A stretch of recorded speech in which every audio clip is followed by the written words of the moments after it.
Ginawa mo to. Ba't mo sinulatan yung legs ni nanay?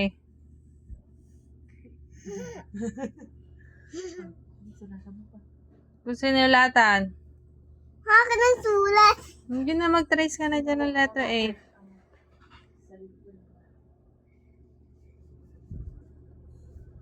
Dito ka lang magsulat anak ko. Huwag sa katawan. Hala, o dito lang. O sige, kaya mo yun anak. Trace mo na to.